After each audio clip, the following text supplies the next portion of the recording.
Saya waktu 1 menit saya akan menjelaskan kepada teman-teman semuanya kalau kita bisa terkena penyakit infeksi saluran kemih itu bukan berasal dari kita nahan buang air kecil aja teman-teman semuanya.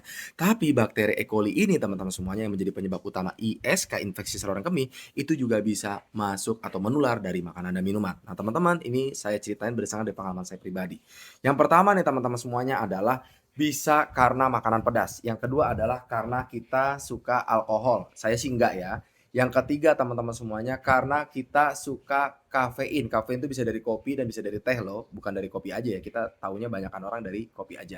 Yang berikutnya teman-teman semuanya adalah karena makanan yang tinggi akan protein. Nah, saya tuh suka banget. Saya tuh si paling telur teman-teman. Saya kalau makan tuh telurnya bisa dua. Dan protein itu bukan cuma dari telur aja sih, sebenarnya ada banyak ya. Cuman yang protein tertinggi salah satunya adalah dari telur. Karena telur itu kuningnya mengandung 2000 miligram teman-teman semuanya. Proteinnya dan kolesterolnya itu yang saya pelajarin ya.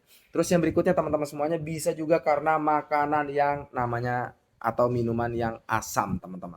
Nah saya sih kalau asam sih jujur nggak begitu terlalu suka ya. Cuman yang terakhir ini nih teman-teman yaitu penyebabnya adalah karena gula. Aduh saya gula darahnya tinggi teman-teman. Gula tuh candu banget. Saya tuh si paling gula.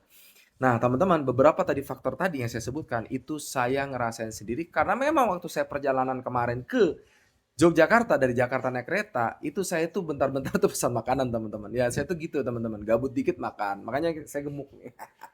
Ya kan, lapar dikit makan, pramugari lewat, wah digodain tuh, dorong makanan, udah pesen tuh saya tuh pas itu, minimal apa teman-teman, minimal teh. Kalau kopi sih saya nggak begitu suka ya, suka tapi nggak sesuka teh. Nah, hal-hal itu teman-teman yang membuat saya akhirnya kena bakteri E. coli dan akhirnya saya kena penyakit namanya infeksi saluran kemih. Ditambah lagi waktu kemarin pas perjalanan ke Jogja, itu memang kondisinya dingin. Saya nahan pipis juga teman-teman. Sempurna teman-teman. Makanya saya terkena itu. Tapi alhamdulillah ya teman-teman ya, saya akhirnya bisa mengobati hanya dalam waktu 6 jam dengan pakai obat dari herbal khusus dari Tiongkok. Padahal sebelumnya saya udah pakai obat dokter nggak sembuh. Ini kisah nyata teman-teman. Ada bukti rekam medisnya. Kalau teman-teman mau tahu, mau dibantu sembuh juga, pakainya herbal apa sih? Silahkan klik di bio. Ngobrol di WA, nanti saya akan tunjukin herbal apa tuh teman-teman yang saya pakai sehingga saya bisa sembuh hanya dalam waktu 6 jam menggunakan herbal tersebut teman-teman semuanya.